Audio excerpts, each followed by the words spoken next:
Hello everyone. आज हम आपकी बुक फ्लेमिंगो का की लास्ट पोएम जो है आपके सिलेबस की आंट जेनिफर्स टाइगर्स ये पढ़ेंगे। लाइन बाय लाइन एक्सप्लेनेशन करेंगे इसकी। और इसकी जो पोएट है वो है एड्रिन रिच। एड्रिन रिच जो है वो एक अमेरिकन पोएट है और इन्होंने इस पोएम में फेमिनिस्ट कंसर्न दिखाया है अपना, राइट। एंड ये जो पोएट है आपकी Adrienne Rich, she is influenced poet of second half of 20th century, right. और इसका हम अगर थीम देखें इस पोएम की तो वो क्या है? The poet talks about a woman experiences in her married life. और she try to explore the inner feelings of women who is living under the dominance of man. इसका मतलब ये है कि ये जो पोएम है ये बता रहा है कि एक वुमेन जो है वो किस तरीके से एक विक्टिम होती है ओप्रेस्ड मैरिज सिस्टम की, ओप्रेस्ड मैरिड सिस्टम, राइट। और देखिए इसमें जो हम इसका फर्स्ट स्टैंजा बताऊंगी मैं आपको, पहले रीड आउट कर रही हूँ मैं। Aunt Jennifer's tigers prance across a screen, bright topaz Denigians of the world of green. They do not fear of the man beneath the tree, they pace in sleek chivalric certainty. Right? This is the first stanza। और first stanza को अगर हम heading देना चाहे तो वो क्या heading बनेगा? जो first stanza है वो बता रहा है inner desires of Aunt Jennifer। देखिए यहाँ पर जो poet है एड्रिन रिच, उसने ये पोएम जो है उसमें किसके बारे में बात करी है? उसकी कोई क्लोज रिलेटिव है, आंट, उसकी आंट है आंट जेनिफर, उसके बारे में वो बता रही है, जिसने अपनी जो ओप्रेस्ड मैरिज है उसके बारे में एड्रिन रिच के साथ डिस्कस किया। और इस पोएम में उन्होंने एक तरीके से आप कह सकते हैं कि जो मेल डोमिनेटेड सोसाइटी है वो ना केवल सिर्फ हमारे इंडिया में है बल्कि all over most of the world के जो पार्ट्स हैं उसमें मेल डोमिनेटेड सोसाइटी ही पाई जाती है। तो उसमें एक जो वुमेन है किस तरीके से जो उसकी जहाँ पर वो अपनी इनर डिज़ायर्स को एक्सप्रेस नहीं कर पाती, अपनी जो हॉबीज़ हैं जिनको वो पूरा करना चाहती है लेकिन उनके डर की वजह से वो उसको नहीं पूरा कर पाती, मेल्स की वजह से, तो उस पोएम में उसने इसके बारे में बताया। तो फर्स्ट स्टैंजा जब आप देखोगे तो इसमें जो पोएट है एड्रिन रिच, उसमें उसने बताया है कि आंट जेनिफर की इनर डिज़ायर्स क्या है, how she wants to live life, कैसी लाइफ जीना चाहती है। She wants to live life like a tiger, right. तो देखिए aunt Jennifer's tigers prance across a screen. Yes, prance का मीनिंग है दे आर जंपिंग, राइट। एक आंट जेनिफर ने जो है उसकी एक हॉबी है और वो हॉबी क्या है? एम्ब्रॉयडरी करना। She embroiders very beautiful motives on a panel, you can say. उसने एक पैनल के ऊपर बहुत सुंदर उसने जो है वो टाइगर्स जो है वो एम्ब्रॉयडर किए हैं, राइट। और उनके जो टाइगर्स हैं वो ऐसा लगता है कि वो फ्रीली मूव कर रहे हैं, फियरलेसली इधर उधर वो घूम रहे हैं, right. They are jumping, they are running, they are moving fearlessly, ठीक है। Bright topaz denizens of the world of green, bright topaz. अब उसने उसका कलर बताया है, उसके जो कलर हैं उसकी जो क्रिएशन है आंट की, जो उसके टाइगर्स हैं वो क्या है? ब्राइट टोपाज कलर के हैं। टोपाज क्या होता है? एक प्रीशियस स्टोन होता है, राइट, येलो कलर का स्टोन होता है। तो उसके जो टाइगर्स हैं वो येलो कलर के हैं। Denizens of the world of green, denizens मतलब इनहेबिटेंट, वो कहाँ के इनहेबिटेंट हैं? They are the inhabitant of the world of green. वो कहाँ रहते हैं? फॉरेस्ट में वो रहते हैं। They do not fear the man beneath the tree. अब देखिए आंट जेनिफर जो है वो बहुत ही डरी और सहमी हुई सी रहती है अपने घर के अंदर भी, क्योंकि शायद उसके जो हस्बैंड है वो बहुत ज़्यादा डोमिनेटिंग है, राइट। तो लेकिन जो आंट जेनिफर के टाइगर्स हैं वो बहुत ही फियरलेस हैं। इवन वहाँ पर कोई मैन है, कोई ह्यूमन बीइंग है जो वहाँ यू कैन से जो जंगल के अंदर खड़ा हुआ है, फॉरेस्ट के अंदर खड़ा हुआ है, लेकिन टाइगर्स को कोई फ़र्क नहीं पड़ता। They keep on moving fearlessly, they pace in sleek chivalric certainty, pace का मीनिंग क्या था, दे मूव।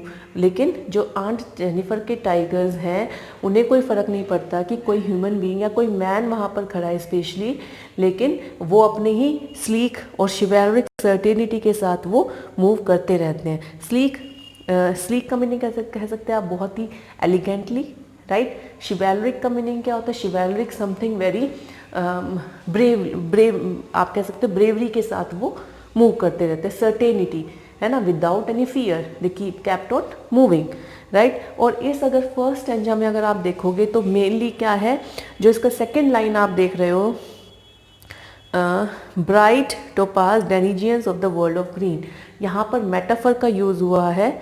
और इसके साथ ही जो इस स्टैंजा फर्स्ट स्टैंजा की लास्ट लाइन है, they pace in sleek chivalric certainty, यहाँ पर जो है एलिट्रेशन हुआ है, राइट। इसके बाद अगर हम स्टैंजा सेकंड पे आते हैं, आई होप सबको समझ आ रहा होगा। स्टैंजा सेकंड अगर हम डिस्कस करें, इसको अगर हम समझना चाहें तो सबसे पहले मैं इसको रीड आउट करती हूँ आपकी पोएम को। Yes, Aunt Jennifer's fingers fluttering through her wool find even ivory needle hard to pull. The massive weight of Uncle's wedding band sits heavily upon Aunt Jennifer's hand. Right? तो ये आपकी poem का second stanza है। और second stanza को अगर हम heading देना चाहे तो वो क्या बता रहा है, reality of aunt Jennifer's life, right. First stanza में उसने बताया है कि आंट जेनिफर की इनर डिजायर्स क्या है, राइट। सेकंड स्टैंजा में वो बता रहा है कि उसकी रियल लाइफ कैसी है। अब देखिए रियल लाइफ उसकी कैसी है। Aunt Jennifer's fingers flittering through हर वूल, आंट जेनिफर जो है उसकी हॉबी है एम्ब्रॉयडरी करना, लेकिन हर fingers tremble with fear of her husband while embroidering, right. क्योंकि शायद जो है वो उससे छुपके वो काम करती है और उसे लगता है that her husband would scold her for wasting her time in doing useless activities, right. और maybe she has grown very weak and old, है ना, and maybe she has become tired also by doing all the household chore, right. तो इसी वजह से शायद उसके हाथ जो है, उसकी उंगलियां जो है वो ट्रैम्बल करती हैं।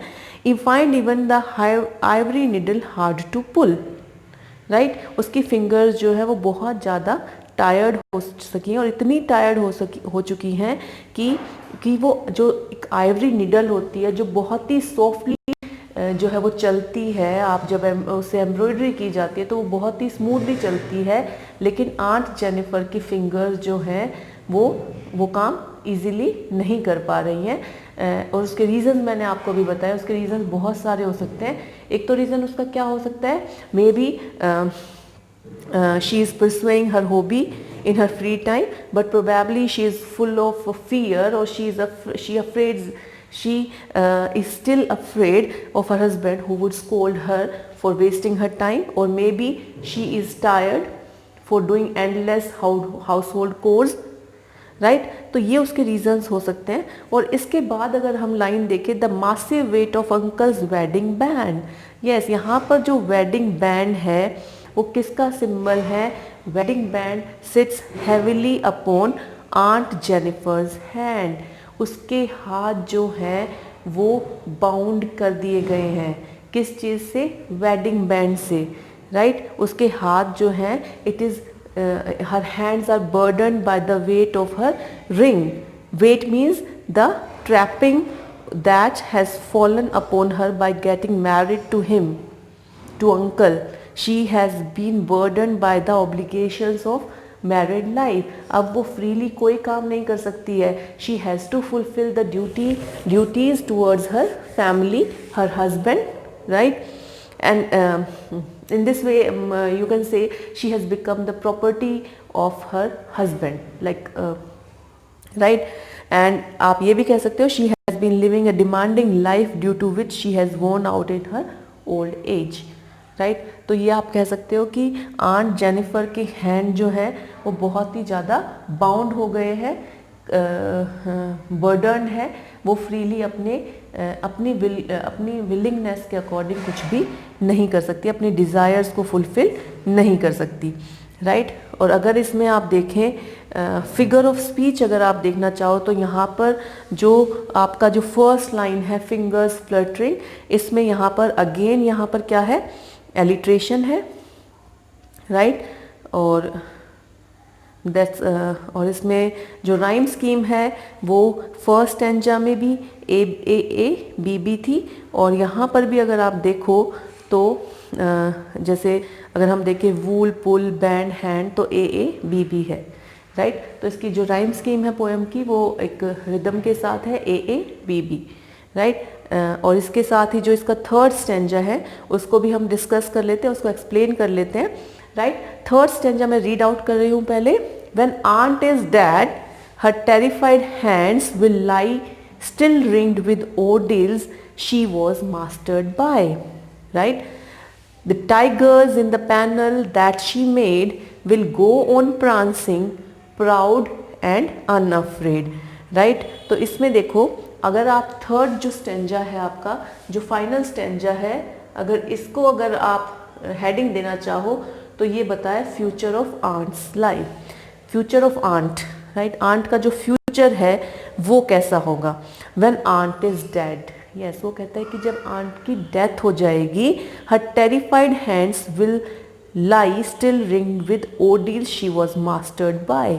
ओडील्स का मीनिंग क्या होता है, difficulties that she has faced in her married life, right. तो वो क्या कहता है, her wish to live a free fearless life is indicated by the choice of her design tigers, right.